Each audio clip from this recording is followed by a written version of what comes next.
महिला दिवस का जो समय है वो बिल्कुल नज़दीक है और महिला नारी सशक्तिकरण के लिए आज हमारे देश के अंदर अनेकों महिलाओं ने जो अपनी शक्ति का प्रदर्शन किया है, उसी प्रदर्शन में हमारे साथ हैं एक डॉक्टर अपर्णा।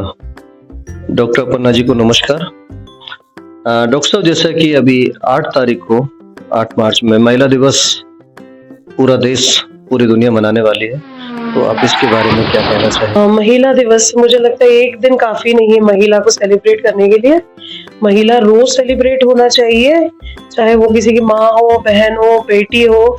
सेलिब्रेट इस तरह से करो कि उसको पूरी लाइफ जो वो जी रही है उसका रिटर्न, जैसे आपने अपनी माँ को थैंक यू किया, अपनी बीवी को थैंक यू करो, अपनी बहन को थैंक यू करो, बेटी को थैंक यू करो। क्यों करो? क्योंकि महिला के बिना ना पुरुष आता, ना आगे ये समाज बढ़ता। आज पहली टीचर जो बनती है वो है तुम्हारी माँ, वो महिला है।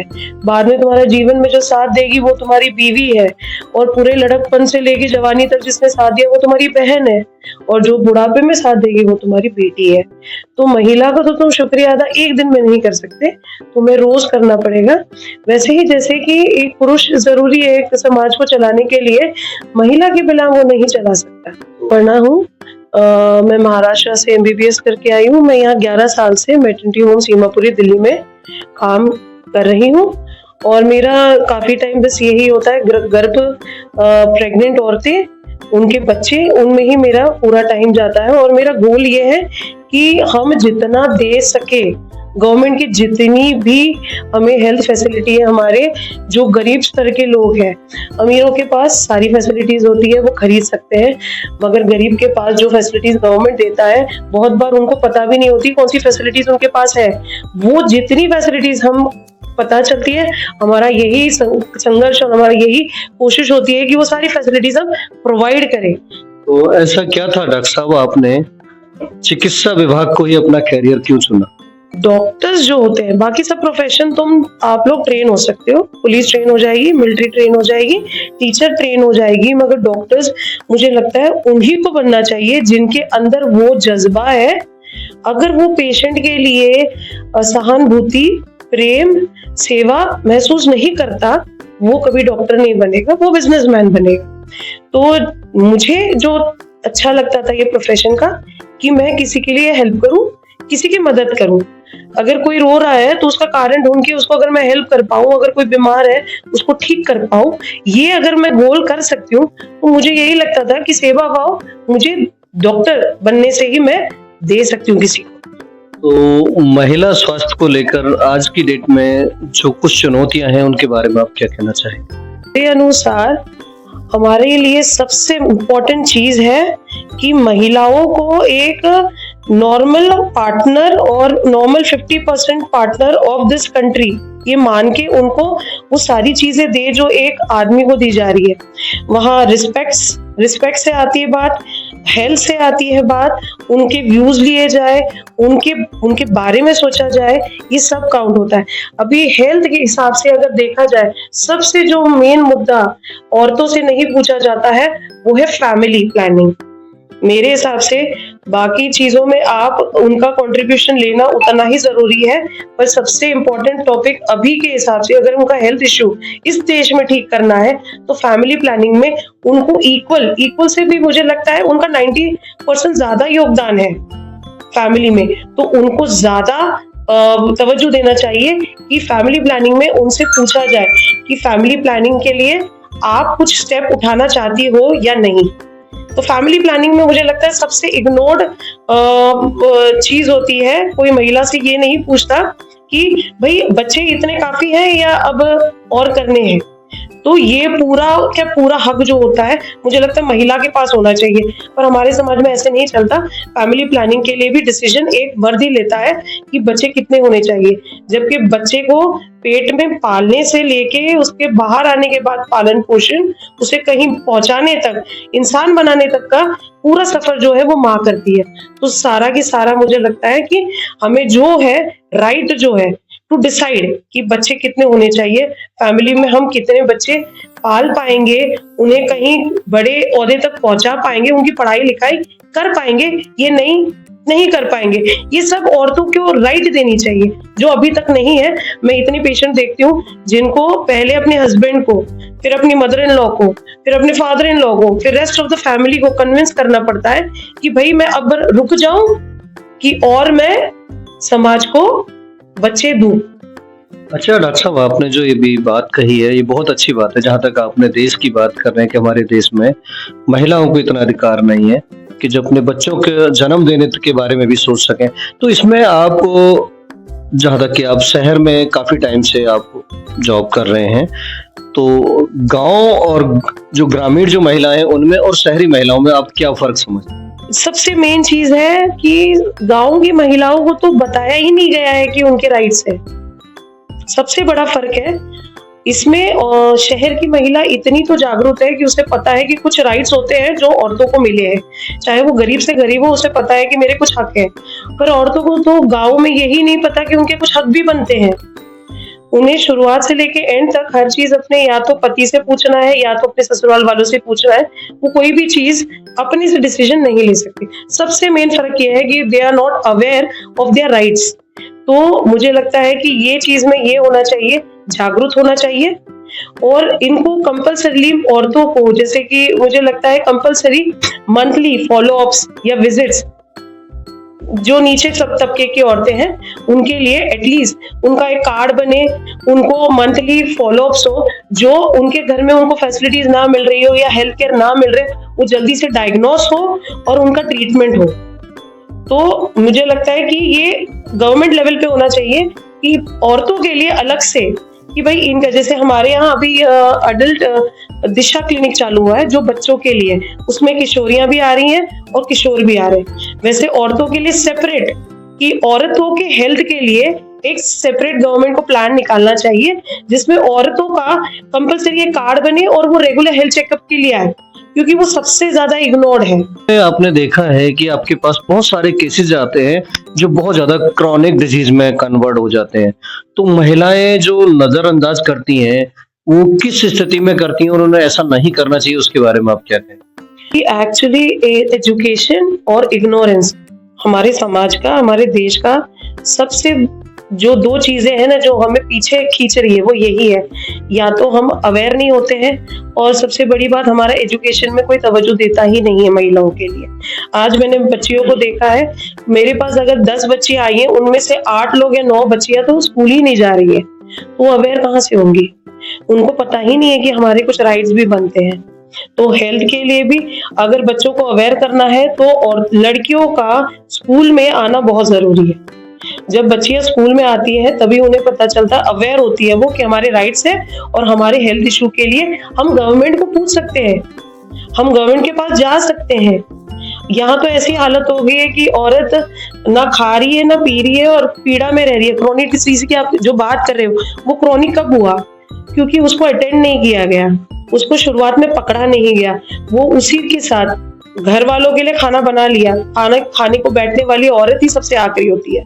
हेल्थ इश्यूज सबके सॉल्व कर दिए, सबको दवाइयां दे दी, सबकी दवाइयां देख ली, पर सबसे आखिरी में जो अपने हेल्थ के बारे में सोचती है वो औरत ही है। इसीलिए ये क्रोनिक डिसीजेस हो जाती है और बहुत बार औरतें बिल्कुल लास्ट मोमेंट पे आती है जब उनको बचाया भी नहीं जा सकता। महिला है, उसके साथ साथ आप एक डॉक्टर हैं, उसके साथ साथ आप एक गृहिणी भी हैं। तो आपने ज्यादातर देखा होगा कि जो कामकाजी जो महिलाएं होती हैं, जॉब करने वाली जो महिलाएं होती हैं, मोस्टली उनको ना शारीरिक बीमारी से ज्यादा उनको मानसिक बीमारी से ज्यादा ग्रस्त होती हैं। तो उसके बारे में आप क्या कहेंगे? इसमें यही है कि औरतों को या लड़कियों को इस तरह से पालन पोषण होता है और वो उनके अंदर कुदरती भी है कि पहले दूसरों का करो फिर अपना देखभाल करो। तो बहुत बार ये हो जाता है कि औरतें बिल्कुल नेग्लेक्ट करती है अपनी हेल्थ इश्यूज को। कई बार तो वो घर में भी नहीं बताती कि भाई ये दिक्कत हो रही है। अब इसके अंदर ये कंडीशनिंग तो सारी औरतों की है, उसके अंदर अगर तुम वर्किंग वुमेन हो तो वर्किंग वुमेन के अंदर दो धारी तलवार है उसकी। वो काम कर रही है बाहर, उसको समाज भी आगे बढ़ाना है, और अपने घर में वो जो काम कर रही है अपने घर को भी आगे बढ़ाना है। इन दोनों के बीच में जो वो पिस जाती है, उसके पास ये भी रियलाइज करने का टाइम नहीं है कि वो सच में वो बीमार पड़ रही है और वो चीज को उसको एड्रेस करना चाहिए। क्योंकि उसको घर चला के फिर बाद में अपने ऑफिस आना है, अपना काम करना है, फिर से पलट के वापस घर जाना है, बच्चों की देखभाल करनी है। अपने लिए समय निकालना उतना ही जरूरी है जितना दूसरों के लिए है। जैसे कि मैं मेरे पेशेंट्स को भी यही बोलती हूँ, तुम्हें टाइम नहीं मिलेगा कि तुम सुकून से बैठ के अपनी रोटियां खाओ, कोई बात नहीं, उसमें भी काम करते करते अपने लिए टाइम निकाल के खाना खाओ, टाइम से खाना खाओ। हमारी बहुत सारी गृहिणी है, बहुत सारी वर्किंग वुमेन्स है जिन्हें खाना भी नसीब नहीं होता टाइम से। इस वजह से मेरे पास पेशेंट्स इतने आते हैं कि जिनको क्रोनिक एसिडिटी है, हमेशा खाना पचन नहीं हो रहा है, उल्टियां हो रही है, मुझे पीरियड्स की परेशानी है, इग्नोर्ड है, क्योंकि टाइम नहीं मिल रहा है। कहाँ जाऊंगी मैं डॉक्टर के पास, वहां लाइनों में लगना पड़ेगा, बच्चों की एग्जाम्स आ रही है, वो नहीं कर पा रही है। तो ये चीज जरूरी है कि अपने लिए टाइम निकालो। टाइम निकालने का तरीका ये हो सकता है कि जो काम कर रहे हो उसके साथ साथ करो। बच्चे को खिला रहे हो, अपना भी खाना खा लो। बच्चों को स्कूल छोड़ने जा रहे हो, कोई बात नहीं, चल के जाओ, थोड़ी एक्सरसाइजेस होंगी। इसके लिए अपनी कुछ हॉबीज है, हॉबीज को, एक ही जन्म है आपका, एक ही जन्म में आपको काम करना है, जॉब करना है, और अपने बच्चों को टाइम देके अपने लिए टाइम निकालना बहुत जरूरी है। अपने लिए टाइम निकालोगे तभी तुम एक हेल्दी मदर, हेल्दी वाइफ बनोगे, जिससे तुम हेल्दी फैमिली बना पाओगे। अच्छा डॉक्टर साहब, इसमें गर्भ अवस्था में जो पोषण के लिए गवर्नमेंट ने बहुत बहुत अच्छी योजनाएं चला रखी हैं और वो गर्भवती महिलाओं तक पहुंचा भी रहे हैं। तो डॉक्टर साहब, आप अपने माध्यम से उन गर्भवती महिलाओं के अच्छे स्वास्थ्य के लिए क्या एडवाइस करना चाहोगे? सबसे पहला एडवाइस है कि इनकी रजिस्ट्रेशन हो जानी चाहिए। हमारे यहाँ आधे से ज्यादा डिलीवरीज घर में डिलीवरी हो रही है, जो अनट्रेन्ड दाई कर रही है, जो अनट्रेन्ड प्रोफेशनल्स होते हैं वो उनको ट्रीट कर रही है, उनकी डिलीवरियां कर रही है, उनको मेडिसिन दे रही है, जो उनके हेल्थ के लिए, उनके बच्चों के हेल्थ के लिए हानिकारक है। तो पहला काम और सबसे इम्पोर्टेंट काम है उनका रजिस्ट्रेशन होना। एक बार पेशेंट हमारे पास पहुंच जाती है तो हमारे गवर्नमेंट सेक्टर में आशा दीदी होती है, एएनएम्स होती है, नर्सेज होती है और फिर डॉक्टर्स होते हैं। इन सबके पहले जो कॉन्टैक्ट में आती है वो आशाएं दीदी और आंगनवाड़ियां होती है। वहां से अगर रजिस्ट्रेशन हो जाता है तो पेशेंट डॉक्टर के पास पहुंचता है। फिर मंथली विजिट या एटलीस्ट मिनिमम 4 विजिट जो होती है कंपल्सरीली, जब हम औरतों से करवाते हैं, उसमें ये बेनिफिट होता है कि हम उनको मेडिसिन दे रहे हैं, इधर उनको डाइट बता रहे हैं, उनको साथ ही साथ फैमिली प्लानिंग गाइडेंस दे रहे हैं, जिससे उनको बहुत मदद मिलती है। और ये चीजें जो रजिस्टर्ड पेशेंट नहीं है वो नहीं उठा पाती है। तो सबसे पहली बात है कि उनका रजिस्ट्रेशन हो, इसके लिए अवेयरनेस होना चाहिए। डॉक्टर साहब, किशोर अवस्था में हम देखते हैं मोस्टली पीसीओडी, मोस्टली पीरियड्स में प्रॉब्लम, बच्चियों में ये बहुत ज्यादा समस्या आज की डेट में है। तो उनके खान पीन और पोषण के लिए आप कुछ एडवाइस करें। सरकार ने अभी दिशा क्लिनिक चालू किया है किशोरियों के लिए और किशोर बच्चों के लिए ही। इनमें लड़कियां और लड़के टारगेट है। ये इसीलिए हुआ था क्योंकि अभी जो हमारे न्यू पॉपुलेशन जो आगे जाके देश बढ़ाने वाली है, बनाने वाली है, वही लोग अगर त्रस्त होंगे बीमारियों से तो वो हेल्दी देश नहीं बनाएंगे। इन्हीं को टारगेट करने के लिए गवर्नमेंट स्कूल्स में एनीमिया के खिलाफ, पेट के जंतुओं के खिलाफ रोजाना हफ्ते में एक बार इनको आयरन की टैबलेट्स दी जाती है और महीने में एक बार इनका कीड़े मारने की दवाई जो पेट में कीड़े होते हैं उसके लिए दी जाती है। तो गवर्नमेंट की तरफ से ये शुरू हुआ है। और दिशा क्लिनिक जो शुरू हुई है वो यही टारगेट करती है कि early diagnosis of psychological, mental, physical सारी हेल्थ को अर्ली डायग्नोस करे, जिससे जल्दी डायग्नोस होने से ट्रीटमेंट जल्दी होगा और बच्चे बाय द टाइम ये हमारे नौजवान तैयार होंगे तब तक ये हेल्दी नौजवान होंगे। तो healthy population will give us a healthy nation. तो इसी के लिए गवर्नमेंट ने जो चालू किया है उसमें डाइटरी बच्चों का देखा जाता है, मेंसेस प्रॉब्लम देखा जाता है, साइकोलॉजिकल प्रॉब्लम देखा जाता है, जो वो शेयर नहीं कर पा रहे हैं अपने पेरेंट्स से, अपने फ्रेंड्स से, अपने भाई बहनों से, वो ऐसे कंडीशंस को आके हमसे, हमारे काउंसलर से बात करती है। गवर्नमेंट हॉस्पिटल्स में अभी बहुत सारे काउंसलर्स अपॉइंट हुए हैं और डॉक्टर्स के साथ साथ ये दोनों डिपार्टमेंट बच्चों की सेहत को डेवलप करने के लिए और मेंटेन करने के लिए काम कर रहा है। तो ऐसे चीजें जो हो रही है उसमें बच्चों का अट्रैक्शन करने के लिए रेगुलरली हमारी आशाएं जाती हैं, उनको लेके आती है ताकि वो ठीक तरह से डायग्नोस और ट्रीट हो। तो इसके लिए बहुत काम हो रहे हैं, हम हमारे तरफ से भी बहुत कर रहे हैं। और जो हमारा समाज है इनमें भी अवेयरनेस करने की बहुत जरूरत है कि अभी एडोलेसेंट हेल्थ जो है अभी टारगेट है, हमें एडोलेसेंट को यंग यूथ में बदलना है। जो यंग यूथ होगा वही हमारा हेल्दी यूथ होने वाला है और हमारा नेशन बनेगा। थैंक यू डॉक्टर अपर्णा, आपने बहुत अच्छे सवालों के जवाब दिए और बहुत अच्छा अपने देश की महिलाओं के लिए, किशोरियों के लिए, जहाँ तक कि एक अच्छे समाज के लिए, जो अच्छा स्वस्थ भारत बनाने के लिए आपने इतने अच्छे अच्छे सुझाव दिए हैं। बहुत बहुत शुक्रिया। मेरा एक ही मैसेज है, क्योंकि मैं औरतों के साथ काम करती हूँ तो मुझे समाज जो नीचे तबके के लोग हैं, मिडिल क्लास है, इनके साथ ज्यादा कांटेक्ट है। तो इनमें मैंने यही देखा है कि ये बहुत ही इग्नोर्ड है, तो इनको इक्वालिटी देना बहुत जरूरी है। और मैं औरतों से भी बोलती हूँ कि अपने आप को इम्पोर्टेंस तुम खुद दो। जब तुम अपने आप को इम्पोर्टेंस दोगे तब तुम्हारा घर तुम्हें इम्पोर्टेंस देगा, तुम्हारा समाज तुम्हें इम्पोर्टेंस देगा और तभी तुम्हारा देश तुम्हें इम्पोर्टेंस देगा। अपने लिए वक्त निकालो, अपने लिए हेल्थ के लिए इश्यूज को एड्रेस करो, हेल्दी लाइफ जियो ताकि तुम हेल्दी परिवार, हेल्दी नेशन बनाओ।